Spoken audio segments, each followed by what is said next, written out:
بسم اللہ الرحمن الرحیم۔ حضرت موسیٰ علیہ السلام نے ایک مرتبہ بنی اسرائیل میں بڑا فصیح و بلیغ وعظ فرمایا اور یہ بھی فرمایا کہ اس وقت میں بہت بڑا عالم ہوں۔ حضرت موسیٰ کا یہ فرمانا خدا کو نہ بھایا اور حضرت موسیٰ سے فرمایا، اے موسیٰ، تم سے زیادہ عالم میرا بندہ خضر ہے۔ حضرت موسیٰ علیہ السلام نے حضرت خضر سے ملاقات کا شوق ظاہر کیا اور خدا سے اجازت لے کر حضرت خضر کو ملنے کے لیے روانہ ہو گئے۔ خدا نے مدد فرمائی اور حضرت موسیٰ علیہ السلام نے خضر علیہ السلام کو پا لیا اور ان سے کہا کہ میں آپ کے ساتھ رہنا چاہتا ہوں تاکہ آپ کے علم سے بھی کچھ مستفید ہوں۔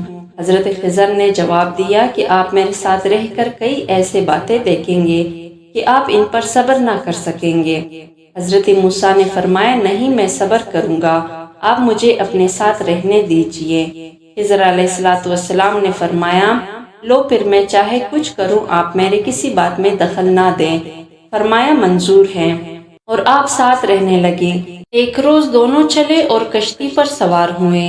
کشتی والے نے حضرت خضر علیہ السلام کو پہچان کر مفت بٹھا لیا، مگر حضرت خضر علیہ السلام نے اس کی کشتی کو ایک جانب سے توڑ دیا اور عیبدار کر دیا۔ حضرت موسیٰ علیہ السلام یہ بات دیکھ کر بول اٹھے کہ جناب، یہ آپ نے کیا کیا کہ ایک غریب شخص کے جس نے بٹھایا بھی ہمیں مفت میں، آپ نے کشتی توڑ دی۔ حضرت خضر بولے، موسیٰ، میں نہ کہتا تھا کہ آپ سے صبر نہ ہو سکے گا اور میری باتوں میں آپ دخل دیے بغیر نہ رہ سکیں گے۔ حضرت موسیٰ علیہ السلام نے فرمایا، یہ مجھ سے بھول ہو گئی، آئندہ محتاط رہوں گا۔ پھر چلے تو رستے میں ایک لڑکا ملا۔ حضرت خضر علیہ السلام نے اس لڑکے کو قتل کر ڈالا۔ حضرت موسیٰ پھر بول اٹھے کہ اے خضر، یہ تم نے کیا کیا؟ ایک بچے کو مار ڈالا۔ خضر بولے، موسیٰ، آپ پھر بولے جائیں، میرا اور آپ کا ساتھ مشکل ہے۔ حضرت موسیٰ علیہ السلام فرمانے لگے، ایک بار اور موقع دیجئے، اب اگر بولا تو مجھے الگ کر دینا۔ چنانچہ پھر چلے تو ایک ایسے گاؤں میں پہنچے جس گاؤں کے باشندوں نے حضرت موسیٰ اور خضر کو کھانا تک نہ پوچھا، بلکہ انہوں نے کھانا طلب فرمایا تو انہوں نے انکار کر دیا۔ اس گاؤں میں ایک شکستہ مکان کی دیوار گرنے والی تھی۔ حضرت خضر نے اس دیوار کو اپنے ہاتھ سے سیدھا کر کے مضبوطی سے قائم کر دیا۔ حضرت موسیٰ علیہ السلام نے دیکھا کہ یہ گاؤں والے تو اتنے بخیل ہیں کہ کھانا تک دینے کو تیار نہیں، اور یہ خضر اس قدر شفقت پر اتر آئے ہیں کہ ان کے گرنے والی دیواریں قائم کرنے لگے۔ یہ دیکھ کر پھر بول اٹھے کہ اے خضر، اگر آپ چاہتے تو اس دیوار کی کھڑے کر دینے کے آپ ان سے اجرت بھی لے سکتے تھے، مگر آپ نے تو مفت کام کر دیا۔ حضرت خضر علیہ السلام بولے، موسیٰ، بس اب میری اور آپ کی جدائی ہے، لیکن جدا ہونے سے پہلے ان باتوں کی حکمت بھی سنتے جائیے۔ وہ جو میں نے کشتی کو توڑا سا توڑ دیا تھا، اس کی حکمت یہ تھی کہ دریا کے دوسرے کنارے ایک ظالم بادشاہ تھا جو ہر ثابت کشتی زبردستی چھین لیتا تھا، مگر جس کشتی میں کوئی عیب ہوتا اسے نہیں چھینتا تھا۔ کشتی والے کو اس بات کا علم نہ تھا، میں اگر کشتی کا کچھ حصہ نہ توڑتا تو اس غریب کی ساری کشتی چھن جاتی۔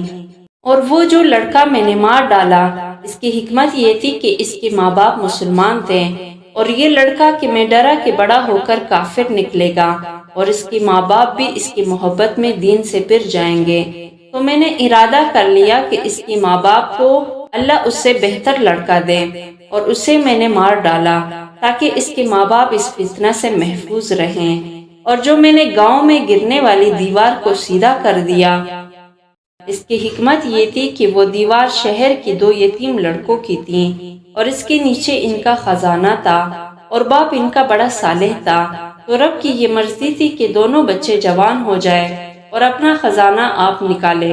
یہ تھی ان باتوں کی حکمت جو آپ نے دیکھی۔ ایک دفعہ کا ذکر ہے کہ حضرت موسیٰ علیہ السلام کے پاس ایک شخص حاضر ہوا اور کہنے لگا، حضور، مجھے جانوروں کی بولیاں سکھا دیجئے، مجھے اس بات کا بڑا شوق ہے۔ آپ نے فرمایا، تمہارا یہ شوق اچھا نہیں، تم اس بات کو رہنے دو۔ اس نے کہا، حضور، آپ کا اس میں کیا نقصان ہے؟ میرا ایک شوق ہے، اسے پورا کر ہی دیجئے۔ حضرت موسیٰ علیہ السلام نے اللہ سے عرض کی کہ مولا، یہ بندہ مجھ سے اس بات کا اصرار کر رہا ہے ارشاد فرمایا کہ میں کیا کروں؟ حکم الہی ہوا کہ جب یہ شخص باز نہیں آتا تو تم اسے جانوروں کی بولیاں سکھا دو۔ چنانچہ حضرت موسیٰ علیہ السلام نے اسے جانوروں کی بولیاں سکھا دی۔ اس شخص نے ایک مرغ اور ایک کتا پال رکھا تھا۔ ایک دن کھانا کھانے کے بعد اس کی خادمہ نے دسترخوان جو جاڑا تو روٹی کا ایک ٹکڑا گرا۔ اس کا کتا اور مرغ دونوں اس کی طرف لپکے اور وہ روٹی کا ٹکڑا اس مرغ نے اٹھا لیا۔ کتے نے اس مرغ سے کہا، ارے ظالم، میں بھوکا تھا، یہ ٹکڑا مجھے کھا لینے دیتے، تیرے خوراک تو دانا دمکا ہے، مگر تم نے یہ ٹکڑا بھی نہ چھوڑا۔ مرغ بولا، گھبراؤ نہیں، کل ہمارے مالک کا یہ بیل مر جائے گا، تم کل جتنا چاہو گے اس کا گوشت کھا لینا۔ اس شخص نے ان کی یہ گفتگو سن لی اور بیل کو فوراً بیچ ڈالا۔ وہ بیل دوسرے دن مر تو گیا لیکن نقصان خریدار کا ہوا اور یہ شخص نقصان سے بچ گیا۔ دوسرے دن کتے نے مرغ سے کہا، بڑے جھوٹے ہو، تم خواہ مخواہ مجھے آج کی امید میں رکھا، بتاؤ کہاں ہے وہ بیل جس کا گوشت میں کھا سکوں؟